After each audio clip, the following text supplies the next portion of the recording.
नमस्कार साथियों, मैं वैभव आपका एक बार फिर से वैभव एजुकेशन हब में हार्दिक स्वागत करता हूं। साथियों, आज मैं आपके लिए वोकैब का एक सेशन लेकर आया हूं जो अब आपका डेली चलेगा। हम इस सेशन में लगभग 50 वर्ड्स के आसपास डेली लर्न करेंगे और ट्रिक्स के साथ। आप उनको बिल्कुल नहीं भूल पाएंगे। बस करना आपको क्या है, एक वोकैब की अलग से कॉपी बनानी है। इन वोकैब्स को जो हम डेली करेंगे वो आपको उसमें उतारनी है और डेली उसका रिवाइज करना है। जब अगले दिन का आप सेशन लें तो एक बार पिछला जो पीछे वाले दिन में हो चुका है उसका रिवाइज कर लें। बहुत अच्छे से आप इनको भी नहीं भूलेंगे और आगे भी बहुत कुछ याद करते हुए चले जाएंगे। आज देखना आप कैसे 12 से 15 मिनट में 30 से 35 वर्ड्स बहुत आसानी से याद कर रहे होंगे। अभी हम ना तो सिनोनियम्स पढ़ रहे हैं ना एंटोनियम्स पढ़ रहे हैं, अभी हम सिर्फ वर्ड्स पढ़ रहे हैं और उनके मीनिंग्स पढ़ रहे हैं। उसी के बीच में मैं आपको शब्द रिलेट करके बताता रहूँगा। और क्या होगा कि जब हम पूरे वर्ड्स एक बार 1000-1200 वर्ड्स पढ़ लेंगे उसके बाद आप देखना कि आपको एंटो साइनो सारे अपने आप ही याद हो चुकेंगे। ठीक है, तो शुरू करते हैं। चलो, जैसे अबंडन, ये हमारा पहला वर्ड है। इसको हम कैसे याद करेंगे? ये बैन है ना और ये डॉन है। मैंने कह दिया कि एक ना डॉन था जो बैन था, वो पुलिस ने पकड़ लिया, लेकिन अब उसे पुलिस ने क्या कर दिया पता नहीं क्यों छोड़ दिया। एक बैन डॉन को पुलिस ने छोड़ दिया। एक बैन डॉन को पुलिस ने छोड़ दिया। तो अबंडन का मतलब हो गया छोड़ देना। दूसरा वर्ड एब्रेविएट। एब्रेविएट, अब एब्रेविएट में आपको करना है, एक ब्रेवी नाम का बंदा था कोई, वो बहुत ज़्यादा एट करता था, बहुत ज़्यादा खाता था। एब्रेविएट, जो ब्रेवी नाम का बंदा था वो बहुत ज़्यादा खाता था, तो अब उसको अपने खाने में क्या करनी पड़ेगी? कटौती करनी पड़ेगी, कमी करनी पड़ेगी। इसके लिए जैसे इंग्लिश में आएगा एक शॉर्टन या फिर कर्टेल, ये इसके साइन होंगे। ये हम अभी भी देखते हुए चल रहे हैं एक बार, और जब फिर आगे ये अपने लेटर्स में जब आएंगे तब भी हम इनको याद कर रहे होंगे। तो एब्रेविएट का मतलब क्या हो गया? एक ब्रेवी नाम का बंदा था जो बहुत ज़्यादा खाता था, अब उसे क्या करना पड़ेगा? अपने खाने को कम करना पड़ेगा, संक्षिप्त करना पड़ेगा, शॉर्टन करना पड़ेगा, कर्टेल करना पड़ेगा उसमें। ठीक, अब हम देखते हैं तीसरा है एब्डिकेट। इसका मतलब होता है त्यागना। इसको कैसे याद करना है? देखो, ABD जी हैं, एक क्रिकेटर हैं हमारे AB डिविलियर्स जी। ABD ने क्या किया? क्रिकेट को त्याग दिया। क्रिकेट को त्याग दिया क्योंकि उन्होंने क्रिकेट से संन्यास ले लिया। तो ABD एब्डिकेट का मतलब हो जाएगा त्यागना। ये स्पेशली आता है किसी गद्दी को त्यागना, उसके सेंस में। अच्छा, चौथा होता है अब्रेशन। अब्रेशन, इसको कैसे याद करेंगे? ये देख रहे हो आप, राशन, इसको मैं राशन पढ़ूंगा। एक बंदा राशन लेने गया, उसको राशन नहीं दिया गया, तो अब उसका क्या हो गया? वो बहुत ज़्यादा अबनॉर्मल हो गया। अबनॉर्मल का मतलब हो गया उसे गुस्सा आया, वो बहुत ही ज़्यादा अबनॉर्मल बिहेव करने लगा, असामान्य हो गया, वो पथभ्रष्ट हो गया एकदम। तो एब्रेशन का मतलब क्या हो गया? असामान्य, जिसको हम बोलेंगे अबनॉर्मल, अबनॉर्मेलिटी, अबनॉर्मेलिटी। ठीक है, तो असामान्यता हो गई, पथभ्रष्टता जिसको बोल देंगे। इसी को हम डेविएट भी बोल देंगे। ठीक है, पथभ्रष्ट हो गया वो। ठीक, तो अब जैसे ये एब्डिकेट था, ये अबंडन का क्या था? सिनोनियम। तो हम ये साथ साथ ही याद करते हुए चलेंगे। ठीक है, अच्छा, अगला शब्द देखते हैं, पांचवा, अबेटर। अबेटर, ये मैं इसको बेटर से उठाऊंगा। ये जो था, एक बेटर ने दूसरे बेटर के साथ मिलकर किसी तीसरे को मार दिया। क्या किया? मार दिया। तो अबेटर ने क्या किया है? क्राइम। एक बेटर ने क्या किया है? क्राइम। तो अपराध में क्या किया है? इस वाले बेटर ने दूसरे बेटर का सहयोग। तो अपराध में सहयोग को बोलेंगे अबेटर। अच्छा, इसी के साथ साथ आप जब भी इस अबेटर को याद करें, ये इसका सेम सा प्रोनाउंस होने वाला वर्ड, इसको जरूर देख लेना, कसाई खाना। अबेटर, इसको भी यही बोलेंगे। ठीक है, तो इसका मतलब होता है कसाई खाना। अब ये जो अबेटर था ऊपर वाला, जो अपराध में सहयोग वाला था, इसी के लिए एक वर्ड अकम्प्लिश भी आता है, ACCOMPLICE। अच्छा, एक वर्ड होता है ACCOMPLISH। इसका मतलब होता है किसी चीज़ को प्राप्त करना, सिद्ध करना, प्राप्त करना। ठीक है, तो इसको कंफ्यूज मत होना। SH वाला जो होता है वो होता है प्राप्त करना, और अकम्प्लिश जिसमें CE होता है वो होता है अपराध में सहयोगी। ठीक, तो अबेटर का मतलब क्या हो गया? अपराध में सहयोग। अच्छा, अब देखते हैं सेवंथ क्या कहता है, एबिलिटी। एबिलिटी का मतलब तो आप सबको पता ही होगा, क्या होता है? योग्यता। योग्यता को हम कैपेसिटी भी लिख देते हैं। तो सर, ये तो अभी आपको मैं बताता हुआ चल रहा हूँ, ये साइनो नहीं है, ये सिर्फ आपको बताता हुआ चल रहा हूँ ताकि आपको पता हो। आगे जैसे ही अपने लेटर्स में आएंगे हम इनको और पढ़ते हुए चले जाएंगे। एब्जॉर, अगला वर्ड आता है एब्जॉर। इसका मतलब होता है त्यागना। अब एब्जॉर, इसको कैसे याद करेंगे? जैसे एब और ये जॉ, मैं इस ई को वाई लूंगा, अब ज्यूरी बोलूंगा इसको। अब ज्यूरी, ज्यूरी क्यों? कि अब जो है ना, ज्यूरी ने क्या काम किया? दो बंदों में विवाद चल रहा था एक सीट को लेकर। तो अब एक ज्यूरी ने एक फैसला लिया है कि सर आपको ये सीट त्यागनी पड़ेगी।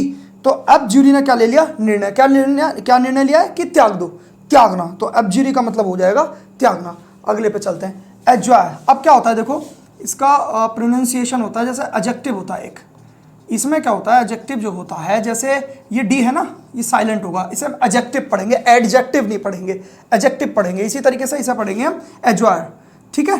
तो अब देखो ये ऐड से हम पकड़ेंगे, ये जो ऐड है, अब क्या होता है जब आप यूट्यूब चलाते हैं तो उसमें बहुत सारे ऐड आते हैं, तो आप यूट्यूब से क्या कर रहे हैं, रिक्वेस्ट की ऐड हटा दो, तो एंजॉय का मतलब क्या हो जाएगा, रिक्वेस्ट, ठीक। अच्छा, अब्लेज, अब्लेज आपको याद कराने की मुझे लगता है कोई आवश्यकता नहीं है, क्योंकि अब्लेज का मतलब तो अपने आप ही प्रज्वलनशील चीज़ होती है, कोई जलता हुआ। अच्छा, अब्लेज जो है जलते हुए के साथ साथ एक फ्यूरियस जो वर्ड होता है ना, फ्यूरियस या एंग्री, ये जो वर्ड्स होते हैं जिसमें मतलब एक आदमी को गुस्सा आता है, उस सेंस में भी अब्लेज का यूज़ हो जाता है।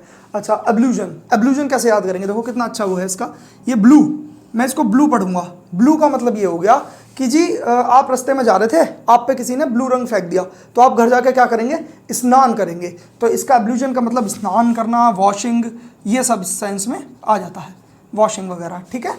अच्छा, इसको देखें, अब्निगेशन को कैसे करेंगे, इसको मैं करूँगा जैसे अब नी ओ गेट, इस तरीके से पढ़ूंगा मैं। अब नी गेट मतलब क्या है, मैं बड़ा हूँ, मेरा भाई छोटा है, मैं अपने छोटे भाई को बार बार फोर्स कर रहा हूँ कि जा गेट पे देख क्या कौन है, गेट पे देख क्या कौन है। तो अब मेरा भाई क्या कह रहा है कि अब नी गेट, मतलब अब नहीं जाऊँगा गेट खोलने, अब निगेशन, अब नहीं जाऊँगा गेट खोलने। तो उसने क्या कर दिया, अस्वीकार कर दिया, उसने डिनायल कर दिया, ठीक है। तो ये हो जाएगा एब्निगेशन का मतलब अस्वीकार करना, ठीक। एक सेकेंड देखते हैं, ठीक। अच्छा, 13वां होता है एबोलिशन। एबोलिशन का मतलब होता है उन्मूलन करना। उन्मूलन करना मतलब एक तरीके से रिपील कर देना किसी चीज़ को, हटा देना, कैंसिलेशन किसी चीज़ का। तो एबोलिशन को हम कैसे याद करेंगे, एक ना क्या हुआ था, बोली लगी थी, बोली नहीं लगती है, जैसे किसी घर की बोली लगी, एक बोली लगी थी, अब उसका क्या हो गया, उन्मूलन हो गया, उसमें कोई धांधलेबाजी हो गई, इसलिए उस बोली का उन्मूलन करना पड़ गया अब, ठीक। तो इसको हम कैंसिलेशन बोलते हैं, कैंसिलेशन, कैंसिलेशन हो गया, बोली का क्या हो गया, कैंसिलेशन हो गया। अच्छा, अगला देखते हैं, अबॉर्टिव। अबॉर्टिव कैसे पढ़ेंगे हम, अब और, देखो अब और, मुझसे अब और नहीं होता, क्यों नहीं होता, क्योंकि मैं बार बार निष्फल हो रहा हूँ। अब और नहीं होता मुझसे क्योंकि मैं निष्फल हो रहा हूँ, बार बार अनसक्सेसफुल हो रहा हूँ, अनसक्सेसफुल हो रहा हूँ, इसलिए मुझसे अब बार बार नहीं होता, ठीक। अच्छा, एब्रोगेट, एब्रोगेट, अब इसको कैसे करेंगे, देखो एक हमने अभी गेट से अबनी गेट, अभी एक बार ये भी याद किया है, अब इसको भी हम इसी तरीके से याद करेंगे। ए ब्रो गेट मत खोल के आना, ए ब्रो गेट मत खोल के आना, क्यों, क्योंकि बाहर कोई भूत खड़ा है या कुछ भी खड़ा है, उसे अंदर नहीं आने देना, हमें उसे रोकना है। ए ब्रो गेट मत खोल कर आना, क्योंकि हमें उसको रोकना है, तो इसको रोकना, इसको सब एब्रोगेट बोलेंगे हम, रोकना, अभिनिषेध करना, ये सब चीज़ें, ठीक। अब अगला देखते हैं हम, तो चलिए देखते हैं अपना अगला वर्ड, एब्रप्ट। एब्रप्ट का मतलब तो वैसे तो आकस्मिक होता है, सबको पता ही होगा, लेकिन अगर इसका कुछ बनाया जाए तो क्या बना सकते हैं, देखो ब्रू को मैं ब्रो कर सकता हूँ। पीटी चल रही थी, उस पीटी में देखा होगा आपने कभी, लाइन में अपने सहपाठी जो होते थे वो गिर जाते थे, हमारी बहुत लंबी प्रेयर होती थी तो गिर जाते थे, उसी तरीके से मैंने इसका बनाया है। एक ब्रो था, वो पीटी में क्या हो गया, अचानक से गिर गया, अचानक आकस्मिक तरीके से, सडन तरीके से गिर गया, तो उसको क्या बोलेंगे हम, एब्रप्ट को बोलेंगे आकस्मिक, सडन तरीके से जो चीज़ होती है, ठीक है। तो वही है, एब्रप्टली का मतलब भी वही सडनली हो गया, ठीक। तो ये भी आपके हो गया होगा याद। अच्छा, एब्सोल्यूट का मतलब तो तुम्हें पता है, एब्सोल्यूटली मतलब कि पूर्ण तरीके से, मतलब कि क्या, कंप्लीटली, कंप्लीटली हो जाएगा, ठीक होगी बात। अच्छा, एब्जॉल्व का मतलब क्या होगा, एब्जॉल्व, देखो अब सॉल्व, अब वो प्रॉब्लम क्या हो चुकी है, सॉल्व। एक कोर्ट में केस चल रहा था किसी के ऊपर, वो अब सॉल्व हो चुका है। क्या सॉल्व हो गया कि भाई उसको क्या दे दिया, दोष मुक्त करार दे दिया, कि भाई वो दोष मुक्त है, ठीक है। तो अब क्या हो गया, केस सॉल्व हो गया, क्या हो गया कि वो दोष मुक्त है, एक्विट बोल देते हैं इसको, ठीक है। ये चीज़ हम आगे भी पढ़ते चलेंगे, लेकिन फिर भी यहाँ पे एक बार देखते चल रहे हैं। अच्छा, अगला शब्द आता है हमारा एब्जॉर्बिंग। एब्जॉर्ब करना तो आपको सबको पता ही होगा, अवशोषित करना, एब्जॉर्बिंग, ठीक, अवशोषित, तो इसको कोई वो करने की जरूरत नहीं है। अच्छा, एब्जर्ड देखो, अब क्या होगा ना, अब एक ऐसा बंदा आएगा जो बेतुका सिंगर है, अब जो बंदा सुर लगाएगा वो कैसा लगाएगा, बेतुका। अब जो बंदा सुर लगाएगा वो कैसा लगाएगा, बेतुका। तो एब्जर्ड का मतलब हो गया बेतुका, जिसको हम रिडिकुलस भी बोल सकते हैं, मतलब कि हास्यप्रद, ठीक। तो एब्जर्ड का मतलब बेतुका, अच्छा, अब्सटेन का मतलब तो आपको पता ही है कि अब्सटेन का मतलब होता है बचना किसी चीज़ से। अब्सटेन, जिसको हम एक बार रिफ्रेन भी बोल सकते हैं। ये दोनों वर्ड्स हो जाएंगे, इनको भी मुझे लगता है कि याद कराने की कोई ज़रूरत नहीं है। अच्छा, अब्यूंडेंट का मतलब क्या होगा? प्रचुर होता है। देखो इसको कैसे याद करेंगे, मैं यहाँ दांत पकड़ूंगा भाई। अब उन बच्चों से जिनसे हम पहले मिले थे ना एक ज़माने में, अब उन बच्चों के क्या आ गए? पूरे दांत आ चुके हैं, पूरे प्रचुर मात्रा में। मतलब प्रचुर मात्रा का मतलब तो है प्लेंटीफुल। प्लेंटीफुल मतलब अच्छा खासा वेल्थ होनी है आपके पास। जिसके पास अच्छी खासी वेल्थ होगी हम उसको अबंडेंट बोल सकते हैं। तो उसी को हमने कैसे याद किया कि अब उन बच्चों के पूरे प्रचुर मात्रा में दांत आ चुके हैं। तो प्रचुर जिस चीज़ पे अच्छा खासा जिस पर होगा, जिसको हम प्लेंटीफुल बोलेंगे, वो। ठीक हो गई बात? अच्छा, एब्यूज का मतलब तो गाली देना होता है, आप सबको पता ही है। तो देखते हैं हम अपना अगला वर्ड, एबेसमॉल। एबेसमॉल, यहाँ से मैंने क्या पकड़ा? बेस पकड़ा। इसको मैं बेस पढ़ूंगा। बेस का मतलब क्या होता है? आधार। जिसका आधार नहीं होता वो क्या होता है? बेबुनियाद। जिसकी बुनियाद नहीं होती वो होता है बेबुनियाद। तो एबेसमॉल में से हमने बेस पकड़ा, जिसका बेस नहीं वो कैसा? बेबुनियाद। तो ये आपके ऐसे याद हो रहा होगा। इस सीरीज़ को हम आगे भी कंटिन्यू रखेंगे। ऐसे मैंने लर्न किए थे मीनिंग्स, मुझे लगता है आपको भी बहुत अच्छे से याद हो जाएंगे। और साथ में हम आने वाले समय में एक क्वांट बैच भी लाने वाले हैं, बिल्कुल फ्री। 3 से 4 सितंबर से उसकी क्लासेस शुरू होंगी। और साथ में अगर कोई भी आपको क्वेरी हो तो आप इंस्टाग्राम पे मुझे डीएम कर सकते हैं, लिंक डिस्क्रिप्शन में है।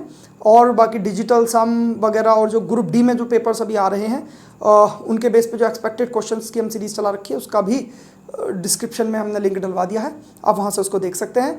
कोई भी अगर कमी हो तो आप मुझे बता सकते हैं कमेंट बॉक्स में या इंस्टाग्राम पर भी, मैं वहाँ पे आपको जवाब ज़रूर दूंगा। बाकी आपका बहुत बहुत धन्यवाद।